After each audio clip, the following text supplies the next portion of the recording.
नेपालमा सूचना प्रविधिको क्षेत्रमा रहेका विद्यमान अवस्था, समस्या, चुनौती र गर्नुपर्ने आवश्यक कार्यहरू के हुन् भन्ने विषयमा एउटा महत्त्वपूर्ण प्रतिवेदन तपाईहरूले तयार गर्नुभएको छ र यो प्रतिवेदन आज यहाँ उपलब्ध पनि भएको छ। यो प्रतिवेदनले नेपालको सूचना र प्रविधिको क्षेत्रको जीवन्त तस्बिर प्रस्तुत गरेको मैले महसुस गरेको छु।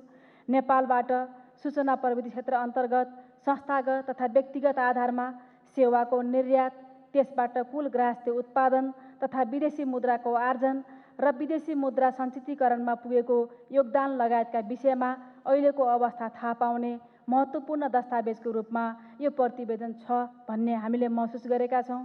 नेपालमा सूचना तथा सञ्चार प्रविधिको क्षेत्रमा भइरहेको अध्ययन अध्यापनदेखि यसमा कार्यरत जनशक्ति र विज्ञहरूको उपलब्धता आदिका बारेमा पनि तथ्यपूर्ण जानकारी लिन यो प्रतिवेदन महत्त्वपूर्ण दस्तावेज बन्नेछ भन्ने पनि लागेको छ। यस प्रतिवेदनमा 2022 सम्म 106वटा कम्पनी र 66,509 जना फ्रिलान्सरले नेपालमै बसेर सूचना प्रविधि सेवा निर्यात गरेको देखियो। यसरी 515 मिलियन अमेरिकन डलर बराबरको सेवा निर्यात गरी नेपालको कुल ग्राहस्थ्य उत्पादनमा 1.4% योगदान गरेको जुन तथ्य प्राप्त भएको छ, यसबाट विदेशी मुद्रा सञ्चितीमा 5.5% योगदान पुगेको छ। नेपालको लागि यो निकै सुखद र महत्त्वपूर्ण जानकारी हो। सूचना प्रविधिको सेवा निर्यात गर्ने जनशक्ति मध्ये 83.5% 20 देखि 29 वर्ष उमेर समूहका युवाहरू सक्रिय रहेको जुन तथ्य सार्वजनिक भएको छ, नेपालको समग्र विकास र यसमा युवा सहभागिताको दृष्टिले पनि यो निकै नै महत्त्वपूर्ण प्रगति हो भन्ने लागेको छ। यो प्रतिवेदनले औल्याएका समस्या र सुधार गर्नुपर्ने विषयका पक्षमा हाम्रो गहिरो ध्यान गएको छ। सबैभन्दा महत्त्वपूर्ण सवाल त सरकारले सूचना तथा सञ्चार प्रविधिको क्षेत्रलाई राष्ट्रिय प्राथमिकतामा राखेको छ। पहिले कुनै समय थियो सूचना र प्रविधिलाई मनोरञ्जनको साधनको रूपमा मात्रै लिने गरिन्थ्यो। अब सूचना प्रविधि मनोरञ्जनको साधन होइन, यो आधारभूत मानवीय आवश्यकता हो भन्ने तथ्य राज्यले समेत स्वीकार गरिसकेको छ र आज चाहे राज्यका काम हुन्, चाहे व्यक्तिगत जीवन यापन गर्ने सन्दर्भमा हुन्, सूचना र प्रविधिको क्षेत्र अत्यावश्यक क्षेत्रको रूपमा स्थापित भइसकेको छ। अझ यो कोभिड महामारी पछाडि त यसले हाम्रो जीवनको बहुआयामिक पक्षमा अत्यन्तै सकारात्मक प्रभाव पारेको छ भन्ने हामीलाई लागेको छ। डिजिटल अर्थतन्त्रको प्रवर्धन गर्ने नेपाल सरकारको स्पष्ट नीति रहेको छ, जसलाई चालु आर्थिक वर्षको बजेट मार्फत केही हदसम्म सम्बोधन गर्ने प्रयास पनि भएको छ।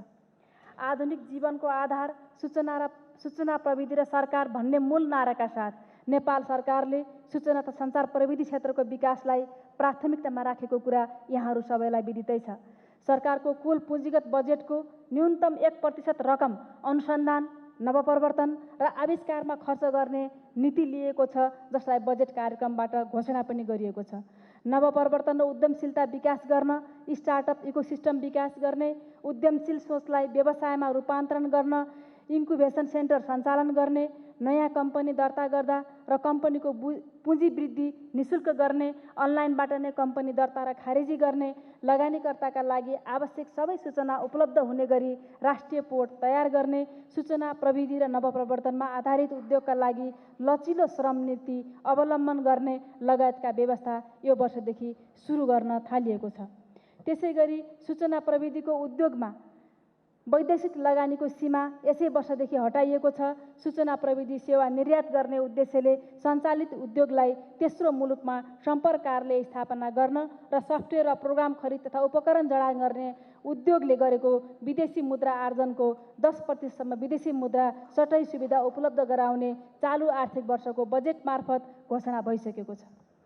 आज सार्वजनिक भएको प्रतिवेदनले नेपालबाट सेवा निर्यात गर्ने जनशक्ति र कारोबारमा वृद्धि हुँदै गएको जुन तथ्य औलाएको छ, यसलाई मध्यनजर गर्न जरुरी छ। सरकार चालु आर्थिक वर्षमा सूचना प्रविधिमा business process outsourcing, software programming, cloud computing जस्ता सेवा निर्यात गरी विदेशी मुद्रा आर्जन गर्ने व्यक्तिलाई विदेशी मुद्रामा प्राप्त गरेको आयमा लाग्ने करमा 50% छुट दिने व्यवस्था पनि मिलाइएको छ।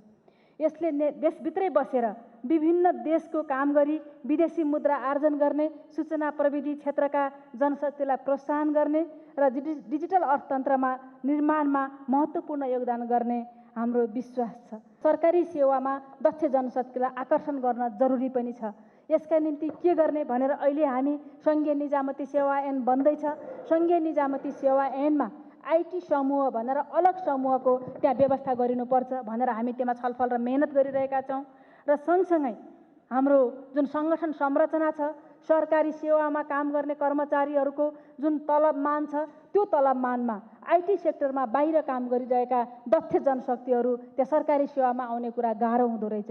त्यसकारण यस क्षेत्रमा हामीले सङ्गठन संरचना निर्माण गरिरहँदाखेरिमा हामीले परम्परागत सङ्गठन संरचना भन्दा पनि अहिले हाइब्रिड मोडेलमा यस क्षेत्रका व्यक्तिहरूलाई सेवा सुविधा पनि अलि बढी उपलब्ध गराउने गरेर यो क्षेत्रमा काम गर्ने सरकारी सेवामा कसरी आकर्षण गराउन सकिन्छ भन्ने विषयमा पनि यो सङ्गठन संरचनाकै विषयमा हामी मन्त्रालयमा छलफलकै क्रममा रहेको कुरा पनि यहाँहरूलाई जानकारी गराउन चाहन्छु र यसतर्फ हामी अगाडि बढ्ने नै छौँ। सञ्चार तथा सूचना प्रविधि क्षेत्रमा दक्ष जनशक्तिको आकर्षण बढाउनको साथै उपलब्ध जनशक्तिको फेरि थप क्षमता अभिवृद्धि गर्न सूचना र प्रविधि विषयमा स्नातकोत्तर एमफिल र विद्यावारिधि गर्ने विद्यार्थीलाई विश्वविद्यालय अनुदान आयोगको सहकार्यमा छात्रवृत्ति प्रदान गर्ने र सार्वजनिक सेवा क्षेत्रमा कार्यरत दक्ष जनशक्तिलाई प्रोत्साहन गर्ने कार्यक्रम यसै आर्थिक वर्षदेखि सुरु गरिएको कुरा पनि यहाँहरूलाई जानकारी गराउन चाहन्छु।